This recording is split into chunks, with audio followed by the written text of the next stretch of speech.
अशोक, और अशोक का डीएनए ही आपका डीएनए है। कैसे है? आप किसी दुकान पर जाते हो और कोई सामान खरीदते हो तो 3 शब्दों का इस्तेमाल करते हो: सस्ता, सुंदर, टिकाऊ। ये आपका डीएनए है साहब, इससे आप बच नहीं सकते हो। अगर आपको ऐसा लगता है कि मैं ऐसे ही कॉमेडी कर रहा हूं, मैं कभी कॉमेडी नहीं करता।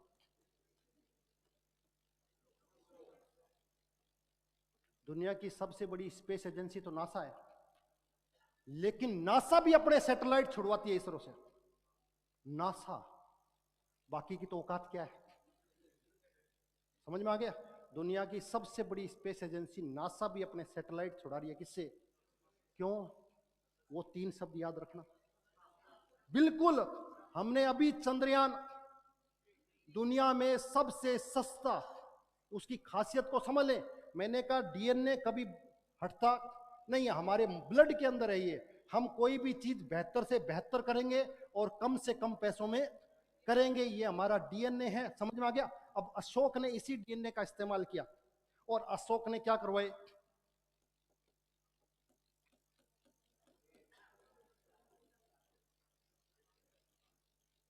सस्ता।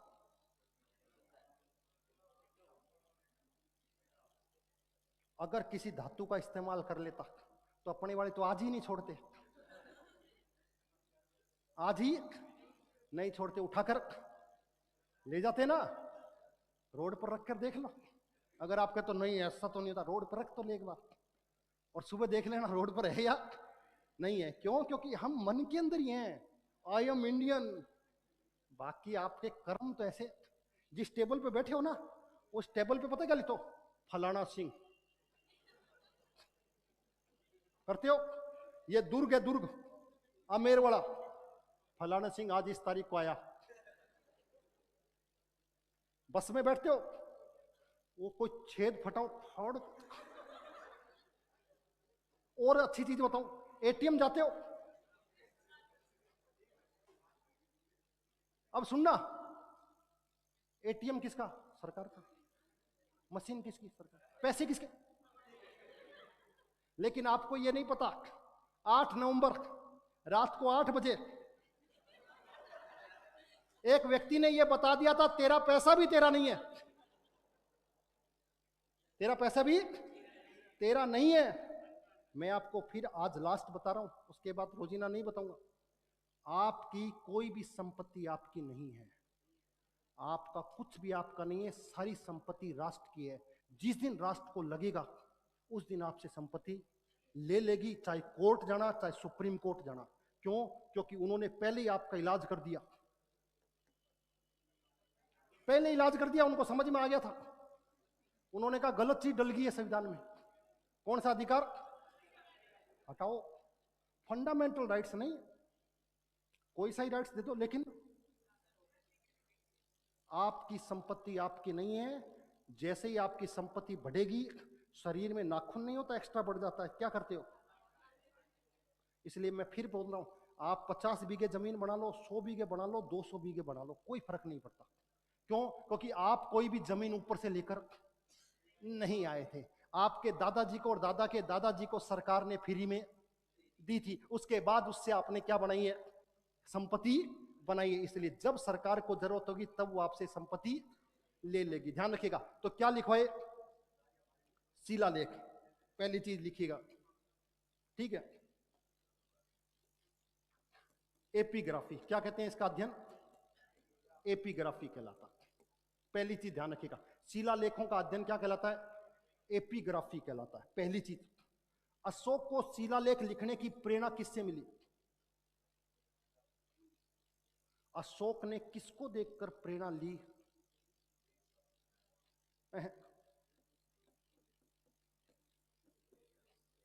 डेरियस। किसे? डेरियस के शासक। अब एक चीज और ध्यान रखना, डेरियस, हम अपना भारतीयकरण कर देते हैं हर चीज का। क्या कर देते हैं? तो आपको एक नाम और मिल जाएगा,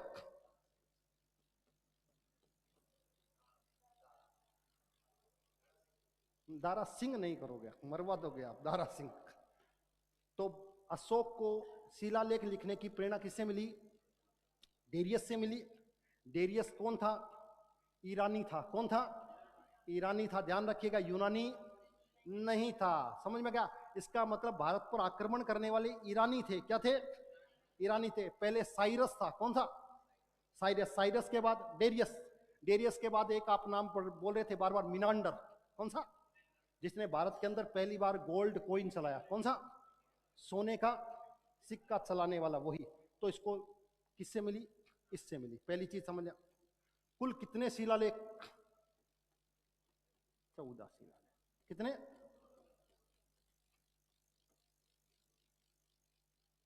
पहली चीज तो ये याद रखिएगा, ठीक है। दूसरी, इनकी जो लिखने की लिपि थी वो कई सारी लिपियां थी, जिसमें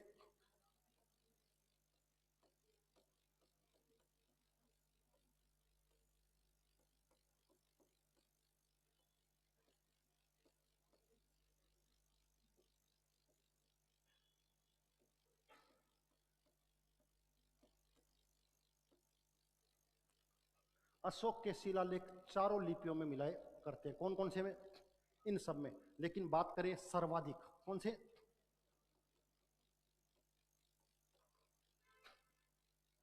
ठीक है, इसको ध्यान रखिएगा। शिलालेखों में क्या है, इसको आपको पढ़ने की आवश्यकता नहीं है, क्योंकि वो हिस्ट्री का पार्ट हो गया। किसका हो गया?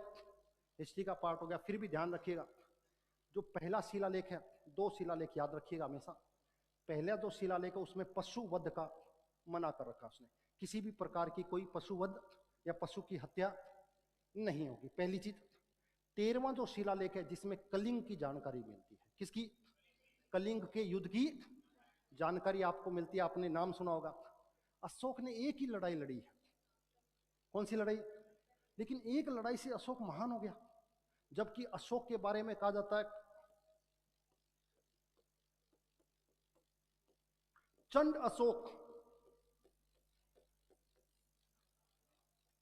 चांडाल के समान था। अशोक, अशोक के बारे में कहा जाता है अशोक को देखने पर उसकी पर्सनैलिटी शून्य थी। शून्य का मतलब लगभग 5.25 फुट का। आप समझ लीजिए, राजा की एक पर्सनैलिटी हुआ करती है। उसके चेहरे पर पूरे ऊपर चेचक के निशान थे। महिलाएं उसको देखकर हंसती थी, इसलिए कुरूप मानती थी। इसलिए बड़ी संख्या में महिलाओं का कत्लेआम करवा दिया। किसने? अशोक ने। इसलिए बौद्ध साहित्य में उसको चंड अशोक कहा जाता है, चांडाल के समान। लेकिन बाद में अशोक को कहा गया अशोक महान। अशोक महान कहा गया। उसने अपना जीवन पूरा का पूरा परिवर्तित कर दिया एक लड़ाई से। किससे? और वो लड़ाई कौन सी थी? कलिंग का। वही पहला और वही। इसलिए कुछ इतिहासकार ये कहते हैं कि मौर्य वंश के पतन का कारण वही था कि एक राजा का दायित्व होता है तलवार को चलाए रखना। किसको? जब राजा क्या छोड़ दे, तलवार चलाना छोड़ दे, तो राज्य क्या होता है? धीरे धीरे समाप्त हो जाता है। क्योंकि राजा जब तक राजा रहेगा, जब तक क्षेत्र विस्तार करेगा। जिस दिन उसने तलवार को छोड़ दिया उस दिन समाप्त हो जाएगा। तो अशोक के बारे में ये भी ध्यान रखिएगा, ठीक है। अशोक ने एक बात कही जो उसे महान बनाती है। अशोक ने कहा समस्त प्रजा मेरी संतान है। समस्त, समझना, उस समय का राजा सारी जनता को क्या मान रहा है? संतान मान रहा है। और कह रहा है कि मैं चाहे किसी भी समय कहीं पर भी हूं, मुझे हर समय अपनी जनता की जानकारी होनी चाहिए। 24 आवर मुझे पता होनी चाहिए मेरी जनता कैसी और किस अवस्था में रह रही है। ये वो विशेषता थी जो अशोक को क्या बनाती है? महान बनाती है। अगर अशोक के क्या नहीं होते तो अशोक को हम आज तक पढ़ भी नहीं पाते। ये विशेषता अशोक की है। तो अशोक को जो पढ़ते हो तो अशोक को इस तरीके से पढ़ो कि लगे आप तो 2 लाइनों में पढ़कर खत्म कर देते हो। अशोक कलिंग का युद्ध। किसका युद्ध? कलिंग का युद्ध थोड़ी ना था। अशोक ने क्या कहा था? अशोक किससे दीक्षित हुआ था बौद्ध धर्म में? उपगुप्त से। किससे? बुद्धम शरणम गच्छामि, संघम शरणम गच्छामि, धम्मम शरणम गच्छामि। किसी एक की शरण में आओ, या तो बुद्ध की शरण में आओ, या धम्म की शरण में आओ, या संघ की शरण में आओ। लेकिन तीनों में से एक की शरण में आपको आना ही पड़ेगा अगर आप खुद का और जनता का क्या चाहते हो? कल्याण करना चाहते हो। राजस्थान के अंदर एक बैराट के अंदर, किसके अंदर? बैराट के अंदर एक शिलालेख मिला, भाबरू। कौन सा? अगर हिस्ट्री पढ़ते हो, वो एक ही शिलालेख है जो ये बताता है अशोक ने बौद्ध धर्म को क्या कर लिया? स्वीकार कर लिया, उसका ध्यान रखा करो। तो 14 शिलालेख थे। उसके अलावा अशोक ने और क्या बनवाए उसको देखिएगा। पहला और 13वां। पहले के अंदर पशुवध, 13 के अंदर कलिंग। कलिंग के ब्रैकेट में एक चीज और लिखेगा, विदेशी राजाओं के साथ संबंधों की जानकारी भी दे रखी है। किसमें? 13वें शिलालेख में। किसके साथ? विदेशी राजाओं के साथ संबंध, इंटरनेशनल रिलेशन। किसका? अशोक का। ठीक है। उसके बाद अशोक ने क्या लिखवाए? स्तंभ लेख। कौन से लेख? स्तंभ लेख। एक स्तंभ के ऊपर, किसके ऊपर? एक स्तंभ के ऊपर वही 3 शेर। कितने शेर? 3 शेर। और वो ऐसे थे कि आपको दिखाई तो 3 दे रहे हैं लेकिन है कि 4। एक हिस्सा आपको कभी भी दिखाई नहीं देता। और जिसको हमने राष्ट्रीय सिंबल के रूप में स्वीकार किया है, इसको आपको हमेशा याद रखना एग्जाम के अंदर बार बार। ऐसे एक नहीं है, कई सारे स्तंभ लेख हैं जो आपको कहां पर मिलेंगे? बिहार में ज्यादातर देखने को मिलेंगे, जिसे लोरिया नंदनगढ़, लोरिया अर्राज या रामपुरवा, जिसके शिखर के ऊपर एक पर सिंह लगा रखा है, एक पर गरुड़ लगा रखा है, एक पर भैंसा लगा रखा है, अलग अलग चीजें, एक पर मोर लगा रखा है। समझ में आ गया? ये वो अशोक के स्तंभ लेख हैं जो अशोक को क्या बनाते हैं? महान बनाते हैं। और यहीं से हमने क्या लिया? अशोक स्तंभ लिया है। कब लिया है? लिख लीजिए, अशोक का स्तंभ लेख कब लिया ये बताओ जल्दी से। मैंने अभी बताया था आपको, 22 जुलाई 1947 को। किसके रूप में? राष्ट्रीय प्रतीक के रूप में। राष्ट्रीय प्रतीक के रूप में स्तंभ लेख। और ये जो स्तंभ लेख कहां से मिला है? सारनाथ से मिला है। कहां से मिला है? सारनाथ से। ये याद रखिएगा। सारनाथ कहां पड़ता है? यूपी के अंदर। सारनाथ कहां पड़ेगा? यूपी के अंदर पड़ता है, जहां से हमने क्या लिया है? स्तंभ लेख। और यही हमारा नेशनल सिंबल है। समझ में आ गई बात? अभी किस पर लगाया गया? कुछ लोग कह रहे हैं खतरनाक है, डेंजर है। अब वो डेंजर इसलिए दिखाई दे रहे हैं क्योंकि उनका आकार बहुत बहुत विशाल बनाए हैं। समझ में आ गया? जो विशाल बनाए तो उनमें कुछ, और अभी जो सरकार है वो है भी ऐसी थोड़ी सी उग्र वाली है। कौन सी वाली है? 3 कैटेगरी के लोग होते हैं। एक होते हैं उदारवादी। कौन से वाले? जैसे मैं कुछ बोल रहा हूं तो यहां पर आएंगे कॉपी लेकर, सर ये मेरी कुछ बात है। वो उदारवादी होते हैं जो लेटर लेकर आते हैं। दूसरे थोड़े से उग्रवादी होते हैं, धरना दे दो। और तीसरे कहते हैं इससे भी काम नहीं चलेगा, बम फोड़ो, रेल की पटरी उखाड़ दो। रेल की पटरी वाले भी तो हैं। एक रेल की पटरी वाले, एक चुपचाप धरना दे रहे हैं, और तीसरे वो जो मंत्री जी के मंच पर जाकर अपनी डिमांड रख देते हैं। ये 3 तरह की विचारधारा देश की आजादी में भी थी।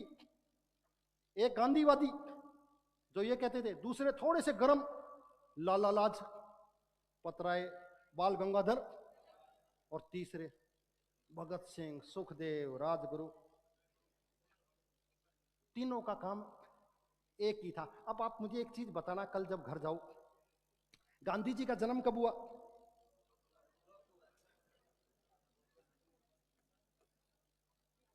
ठीक है। गांधी जी भारत में कब आए?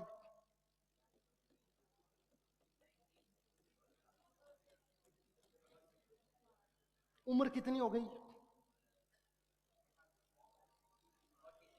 46 वाला क्या करेगा?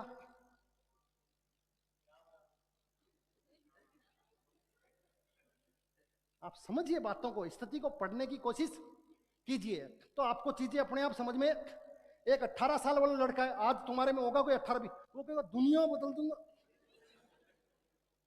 बदलता नहीं है कुछ भी, लेकिन जो, और पिताजी को जा बेटा, अपने उससे बात कर लेंगे, समझा देंगे, बेटा जोर से बोलने की जरूरत।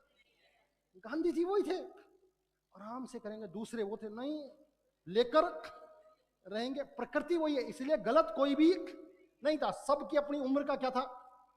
तकाजा। अब एक चीज और ध्यान रखिएगा, गांधी जी सामान्य व्यक्तित्व नहीं थे। जो व्यक्ति विदेश में पढ़ाई करे, हिंदुस्तान 85% नहीं पढ़ पाता विदेश में आज, और आज से 150 साल पहले कितने, कोई व्यक्ति विदेश में जाकर बैरिस्ट्री कर रहा हो, अंदाजा लगा सकते हो का उसका दूसरा आंकलन भी पढ़ना चाहिए। आपको एक आंकलन तो दिखाया जाता है लेकिन दूसरा देखते नहीं हो। नजरिया सोचो, जवाहरलाल नेहरू विदेश में जाकर पढ़ाई करने वाले, विदेश और केस लड़ने विदेश,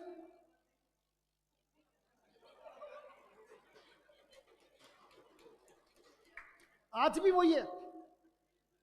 एक जो है भाई साहब वो लंदन से पढ़े, और एक जो बैठा है गद्दी पर वो यहीं से पढ़ा है। आगे समझ में?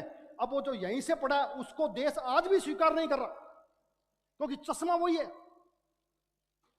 वहां से विदेश ब्रिटेन से पढ़ कर आया, ब्रिटेन से तो अपने दिल्ली के वो जो उत्तर प्रदेश के मुख्यमंत्री थे पहले, अखिलेश जी, वो विदेश से पढ़ कर। सारे भारत में पढ़ते ही नहीं है, लेकिन भारत में राजनीति भारत में चाहिए, प्रधानमंत्री कहां का बनना है, पढ़ना कहां है।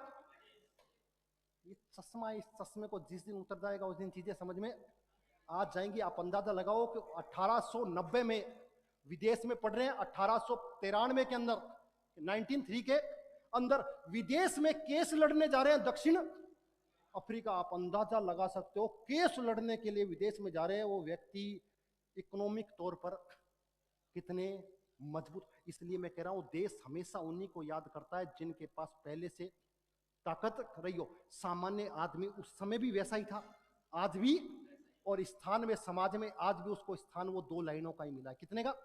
2 से ज्यादा नहीं मिला। ठीक है, ये याद रखिएगा। तीसरी चीज लिखिएगा, स्तूप। तीसरी चीज क्या लिखोगे? स्तूप। स्तूप, बस एक लाइन और लास्ट। स्तूप के अंदर आपको, स्तूप के अंदर एक आपको डायग्राम बनाना है।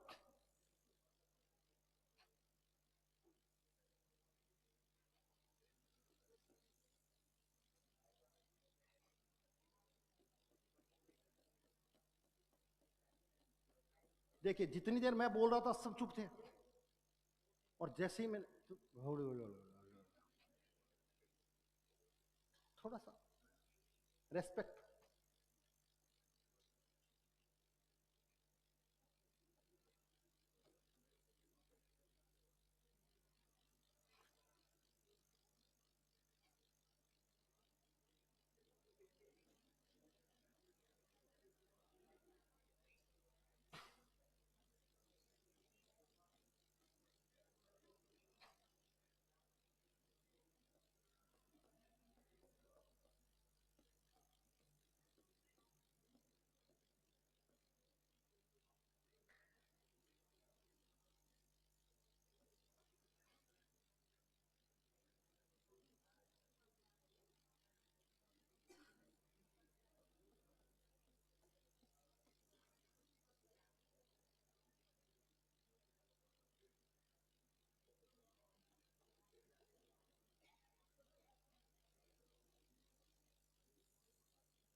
चर्चा करनी शुरू कर दी।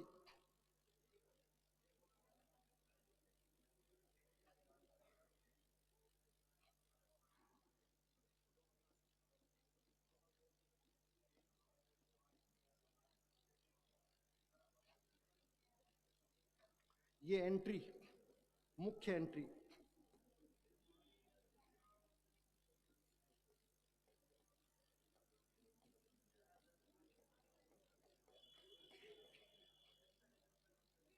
और मुख्य द्वार। स्तूप पर बात करेंगे कल। हाँ, यति और ये छत्र और ये हर्मिका, ये स्तूप, ये तोरण द्वार पूर्व में और पश्चिम के अंदर, ये प्रदक्षिणा पथ जिसके चारों तरफ आप चक्कर लगाते हो, समझ में क्या? और ये मुख्य दरवाजा जहां से आप एंट्री कर सकते हो, जो ज्यादातर अलंकृत डिजाइन किया गया था। कहते हैं कि अशोक ने लगभग